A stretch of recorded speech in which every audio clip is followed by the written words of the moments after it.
आप देख रहे हैं यूपी 13। आज 14 सितंबर है। देश में हिंदी दिवस बड़ी धूमधाम से मनाया जा रहा है। मैं हूँ जेएस पीजी कॉलेज के प्रांगण में यहाँ खड़ा हुआ हूँ। यहाँ पर हिंदी की पूर्व प्राचार्य डॉक्टर स्वप्ना उप्रेती हैं, जिनके लिए इन्होंने करीब लगभग 12 किताबें लिखी हुई हैं हिंदी पर, और इनको सम्मानित भी किया गया है। आज हम उनसे हिंदी के बारे में पूछते हैं कि हिंदी हमारे राष्ट्र में कितना सहयोग करती है और हिंदी का क्या अपना योगदान है हमारे देश और नौजवान के लिए। आइए चलिए बात करते हैं स्वप्ना उप्रेती से। मैम, अपना नाम और परिचय बता दीजिए। मैं जेएस पीजी कॉलेज में डॉक्टर स्वप्ना उप्रेती यहाँ एसोसिएट प्रोफेसर हूँ और यहाँ की मैं पूर्व प्राचार्य भी रह चुकी हूँ। आज हिंदी दिवस है जी, तो आप हिंदी को किस प्रकार से देख रही हैं?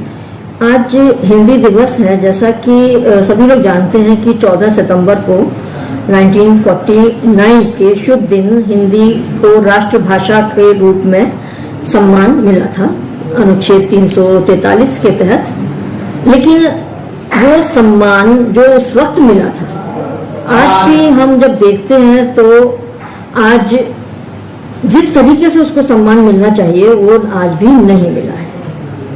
सितंबर का महीना प्रारंभ होता है, 14 तारीख आती है और हम सभी मिलकर के हिंदी भाषा पर विचार विमर्श करते हैं, सप्ताह मनाते हैं, पखवाड़े मनाते हैं और बड़े बड़े विद्वान एक साथ मिलकर के चिंतन करते हैं।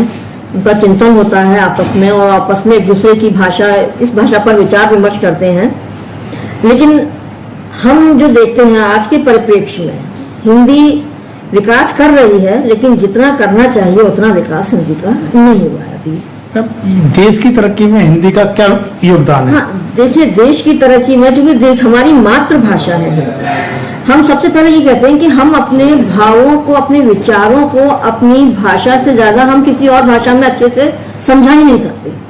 अपनी भाषा में बात कहने की बात ही कुछ और होती है और अपनी भाषा में कही गई बात, आज का जो हिंदुस्तान का बहुत सारे जो लोग हैं वो हिंदी को ज्यादा समझते हैं। क्षेत्रीय भाषाएं हैं लेकिन हिंदी का वर्चस्व हर जगह पर दिखाई देता है। वो अलग बात है कि हम उसको उपयोग में कम लाते हैं। आज का नौजवान हिंदी को किस रूप से देख रहा है? आज के नौजवान की अगर हम बात करें तो अगर हम देखें तो हिंदी को लोग जो है एक बेचारी और दयनीय मान करके चलते हैं और अंग्रेजी को एक सम्मान की भाषा मानते हैं। आज के युवा का मानना यह है कि व्यवसाय अगर कहीं मिल सकता है, नौकरी अगर कहीं मिल सकती है, तो रोजगार अगर कहीं मिल सकता है तो वो अंग्रेजी पढ़ करके ही मिल सकता है। तो मैं यहाँ पर ये कहना चाहूंगी युवाओं से कि भाषा कोई भी पढ़ी जाए, भाषा अलग है, हिंदी भाषा है, अंग्रेजी भी भाषा है, दोनों ही लैंग्वेज है।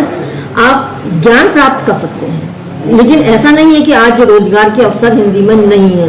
ये युवाओं की गलत फहमी है कि हिंदी में हमें रोजगार नहीं मिलेगा और हम अंग्रेजी ही पढ़ें, ऐसा नहीं है। हिंदी में आज रोजगार है। आप हिंदी पढ़ करके आप विदेश मंत्रालय में आप अनुवादक के रूप में काम कर सकते हैं। बाहर भी आज हमारे यहाँ से लोग जा रहे हैं और दूसरे विश्वविद्यालयों में उनके होते हैं, क्या कहते हैं, भाषण और उनके बहुत सारे इनके सम्मेलन वहाँ पर वो कराते हैं हिंदी के। तो वहां पर आपको नौकरियों के अवसर भी मिलते हैं। विदेशों में हिंदी का प्रचलन बढ़ रहा है। हम जब देखते हैं कि 156 देश बाहर के हिंदी के बारे में बात कर रहे हैं, तो वो बात कैसे कर रहे हैं? यहाँ का युवा वहां पहुंच रहा है और वहाँ बात आपस में बातचीत हो रही है, उनमें हिंदी को लेकर के वो सजग हो रहा है। तो जो चीज पहले थी वो चीज आज नहीं है। प्रवासी साहित्य लिखा जा रहा है और अनुवाद को लेकर के हम उसको रोजगार से जोड़ करके देख सकते हैं। उससे आप अपने ऐसा नहीं है कि युवाओं को वहाँ रोजगार नहीं मिलेगा। कॉन्वेंट स्कूल, हाँ जी, आज के युग में कॉन्वेंट स्कूल में हिंदी लुप्त होती चली जा रही है। हाँ, उसके बारे में थोड़ा। हाँ जी, कॉन्वेंट स्कूल है, क्योंकि वही मैंने जैसे बताया कि एक हमारे ऊपर शुरू से अगर हम अपने पुराने इतिहास में जाएं तो 1857 की क्रांति की अगर हम बात करें तो उस वक्त हमारे ऊपर अंग्रेजों का जो राज्य था और उससे पहले अगर हम जाते हैं तो पहले मुगलों का राज्य रहा। मुगलों ने हमारे ऊपर शासन किया तो हम उस समय फारसी भाषा रही, उर्दू का आधिक्य बढ़ता रहा। उसके बाद जब अंग्रेज आए तो अंग्रेजी का आधिपत्य ज्यादा रहा और यहाँ चूंकि अंग्रेजी लोग जो है बहुत आसानी से सीख लेने वाली भाषा है, उसमें हमारी हिंदी में तो अगर आप किसी को संबंध भी अगर होंगे तो चाचा ताऊ अलग अलग रिश्तों में संबंध होते हैं, बातें होती हैं, शब्द होते हैं, लेकिन अंग्रेजी में एक ही शब्द अंकल से आप सबका काम चला सकते हैं। और ये गलत फहमी है कि इंग्लिश कॉन्वेंट स्कूल में पढ़कर के ही बच्चों का भविष्य बन सकता है। ये हमारे समाज के लोगों की एक सोच है कि अगर बच्चा अंग्रेजी पढ़ेगा तो उसे अच्छे अवसर मिलेंगे। भाषा सीखना जरूरी है, मेरा कहना यह है कि वो पढ़ें, लेकिन वहां पर हिंदी को जो अपनी मातृभाषा है, अपनी मातृभाषा को भी सेकंड लैंग्वेज के रूप में अगर रख रहे हैं तो उसको रखना चाहिए, वहां पर आवश्यक भाषा बनाना चाहिए। हमारी नई शिक्षा नीति में भी ये बात लागू की जा रही है कि वहां पर भले ही उन्होंने हिंदी शब्द का प्रयोग नहीं किया है, लेकिन वहां पर उन्होंने मातृभाषा की बात की है, और हमारी मातृभाषा हिंदी है और क्षेत्रीय भाषाएं भी हैं। तो बच्चा जैसे एनईपी के तहत बच्चा जो शुरू में पढ़ाई पढ़ेगा तो वो अपनी 5वीं तक पढ़ाई अपनी मातृभाषा में, उसके लिए मातृभाषा जरूरी रहेगी। तो इस तरीके से कॉन्वेंट में अगर इस तरीके की चीजें होती हैं तो ये आज से नहीं, भी बहुत एक पुराने समय से होती आ रही हैं। और मुझे याद है कि सन 60 के आसपास एक आंदोलन चला था जिसमें अंग्रेजी हटाओ का आंदोलन आया था, और उस समय सारे साइन बोर्ड जितने भी हिंदी अंग्रेजी में थे सबको जो है वो काला पोत दिया गया था और उनको वहां पर हिंदी के लिए बात की गई थी। लेकिन कुछ राजनीतिक अगर आप कहें कि बातों की वजह से, या कुछ हमारे जो और जो नेता लोग हैं उन लोगों ने उस चीज को उतना वो नहीं दिया, महत्व नहीं दिया, और अंग्रेजी अपनी जगह पर कायम रही। लोगों के दिमाग में ये रहा कि हमें यहाँ से हमें अंग्रेजी पढ़ करके ही हमको नौकरी मिल सकती है, हमारे लिए आगे और अवसर खुल सकते हैं, हम विदेशों में जा सकते हैं। लेकिन आज लोग क्या है कि विदेशों से लोग हिंदी सीखने के लिए हमारे देश में आ रहे हैं।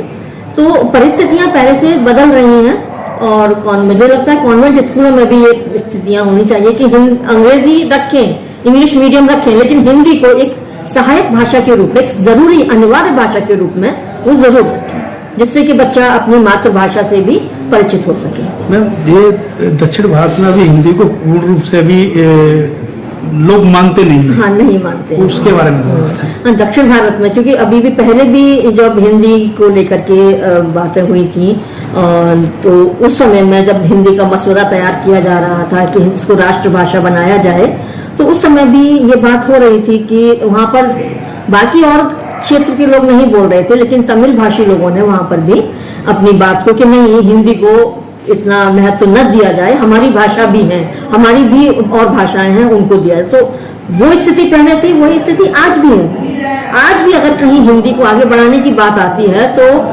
दक्षिण में ही पहले हिंदी का विरोध होने लगता है। अब आप देखिए कि जैसे महाराष्ट्र में वहाँ हिंदी में फिल्में बनती हैं, हिंदी में फिल्मी कलाकार काम करते हैं, लेकिन वहां पर हिंदी का ही विरोध होता है। और जो हिंदी की खाता है, जो कलाकार हिंदी की खा रहा है, वो हिंदी ना बोल करके अपने इंटरव्यू वगैरह देता है, अपने साक्षात्कार देता है, वो अंग्रेजी में देता है, उसको हिंदी में बोलने में शर्म आती है। तो वो आंदोलन, वो आज भी वो चीज चली आ रही है, वो चीज आज भी है कि क्षेत्रीय जो भाषा की अगर मैं बात कहूँ, सभी लोग ये चाहते हैं कि हमारे क्षेत्र की भाषा मातृभाषा बने। लेकिन ओवरऑल अगर हम देखें, पूरी तरह से अगर हम देखें कि सबसे ज्यादा बोली जाने वाली हिंदुस्तान में जो भाषा है, जो समझी जाती है, वो हिंदी समझी जाती है। इसलिए हम उसको चाहते हैं कि वो मातृभाषा बने, लेकिन वो आज तक उस स्थान तक नहीं पहुंच पाई है। आपने 12 पुस्तकें लिखी है हिंदी पर, और आपको सम्मानित भी किया गया है, उसके बारे में थोड़ा बताएं। हाँ, मैंने 12 पुस्तकें लिखी हैं, और उसमें मैंने हर विधा में मेरी पुस्तक है। मैंने गद्य को क्योंकि मेरा गद्य पर काम ज्यादा है, और मैंने कुछ ब्रज लोग, क्योंकि हमारा क्षेत्र और मैं एक तरीके से ब्रज के करीब रही हूँ। मेरी पढ़ाई अलीगढ़ में हुई, तो मैं मथुरा करीब में है, तो मैंने ब्रज पर भी 2 पुस्तकें अपनी, ब्रज लोकगीतों पर और ब्रज लोक कथाओं पर भी मैंने अपनी पुस्तक लिखी है। मैंने कुछ आलोचनात्मक संग्रह में, जो क्या कहते हैं, समीक्षात्मक निबंध हैं, उनकी पुस्तक मेरी प्रकाशित हुई है। और अभी हाइकू काफी प्रचलन में चल रहा है, तो मेरी अभी फिलहाल में जो पुस्तक आई है जो टूटते बिखरते इंद्रधनुष करके एक पुस्तक है, वो जो हाइकू की पुस्तक है, वो अभी प्रकाशित हुई है पिछले साल। और उन्हीं पुस्तकों पर मुझे जगह जगह सम्मानित भी किया गया है। मैम, हिंदी को और कैसे बढ़ाया जा सकता है आपके लिए? हिंदी को देखिए, हिंदी जो है हम जितना उसका प्रचार करेंगे, गांधी जी ने भी कहा था कि जब अगर हमें अपने देश के लोगों से बात करनी है, गांधी जी भी जब यहाँ आए थे और उन्होंने अपने देश के लोगों से बात करने के लिए हिंदी भाषा को उन्होंने सीखा और उन्होंने बीबीसी को इंटरव्यू दिया था कि गांधी अंग्रेजी नहीं जानता। सुभाष ने भी जब स्वतंत्रता आंदोलन में काम किया तो वहां भी उन्होंने तुम मुझे खून दो, मोह दो, मैं तुम्हें आजादी दूंगा, या भारत या दिल्ली चलो का जो नारा दिया जी सर, ये सब उन्होंने जो है अपने हिंदी को बढ़ावा देने के लिए, जब हिंदी जन जन की भाषा बने, लोग समझें उस भाषा को, इसलिए हम अगर अपने स्वतंत्रता सेनानियों को देख लें या हम अपने आज के जो राजनीतिज्ञ हैं, मैं आज देख रही हूँ कि आज वो चीज हो रही है कि लोग बाहर जा रहे हैं और हिंदी भाषा में अपनी बात कह रहे हैं और हिंदी को सम्मान मिल रहा है। ऐसा नहीं है कि अब सम्मान नहीं मिल रहा है। अब की जो वर्तमान सरकार है उसमें हमारे प्रधानमंत्री जहाँ भी जाते हैं वो हिंदी में ही ज्यादातर अपना भाषण देते हैं। तो हिंदी धीरे धीरे बढ़ रही है और आगे चल रही है और मुझे आशा है कि अगर हम सभी लोग प्रयास करें, हम सभी लोग पाठ्यक्रम में हिंदी को आवश्यक रूप से शामिल करें और लोगों को जागरूक करें। ये खाली सितंबर के महीने में जागरूक करने की बात नहीं है, हम आगे भी हिंदी भाषा को लेकर के विचार करते रहें, गोष्ठियां करते रहें, एक दूसरे के साथ हम मिलते जुलते रहें और एक दूसरे के साथ मिलकर के हम भाषा के उन्नयन के लिए हम बात करें, तो हो सकता है कि हिंदी आगे उस मुकाम तक पहुंच जाए।